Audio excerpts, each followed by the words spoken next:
134e apparition. Malheur à celui qui ne paye pas ses dettes avant de mourir. S'il n'a pas fait son possible pour les payer, il pourrait bien demeurer en purgatoire jusqu'à ce qu'elle le soit. Dieu ne doit pas volontiers appliquer de suffrage à ceux qui n'ont causé aux autres que des dommages. L'histoire rapporte plusieurs apparitions de débiteurs demandant qu'on s'acquitte leurs dettes.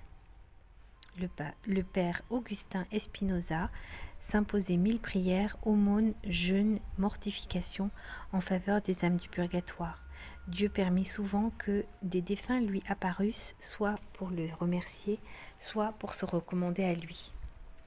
Un jour, il vit apparaître un jeune homme qu'il avait connu fort riche et lui demanda s'il le reconnaissait. « Sans doute, répondit le père, je vous ai confessé peu de jours avant votre mort. C'est bien cela, en effet, reprit le défunt. Je viens, par permission du Sauveur, vous conjurer d'apaiser sa justice. Je ne puis rien moi-même pour cela, et j'ai espéré que vous ne rejetteriez pas mon humble demande. Pour vous mieux renseigner sur ce qu'il faudrait dire, daignez m'accompagner quelques instants. » Le défunt prend Augustin par la main et le conduit, sans dire un mot, sur un pont peu éloigné de la ville. Là, il s'efface un moment et revint, portant une grande bourse pleine d'argent, puis ils retournent tous les deux au monastère. Dès qu'ils y furent entrés, le mort remit l'argent au religieux avec un billet écrit en lui disant « Ce billet vous indiquera à qui donner les sommes que je dois. Il marque aussi les œuvres que vous ferez faire pour le soulagement de mon âme.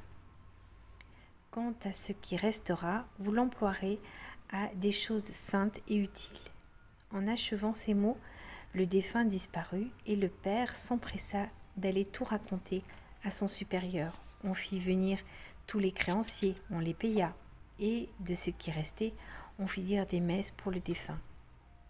8 jours s'étaient à peine écoulés que le mort se représenta de nouveau au père Augustin. Pendant qu'il priait, il le remercia de son empressement et de sa charitable exactitude.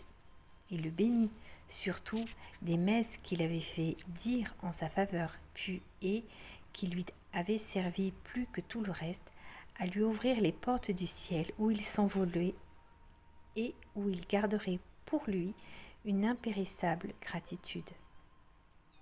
Donc, les débiteurs devraient payer leurs dettes dès qu'ils le peuvent, en se contentant d'ordonner dans leur testament de les payer pour eux après leur mort. Ils jouissent du bien d'autrui pendant leur vie et ressemblent à ces hideux serpents, à ces vipères qui ne valent rien qu'après leur mort, où leur venin sert pour certains remèdes.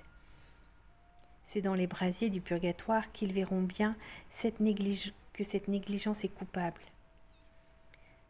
Ce qu'on donne durant sa vie vaut de l'or, ce que l'on donne en mourant vaut de l'argent, mais ce que l'on laisse à distribuer après sa mort ne veut plus que du plomb.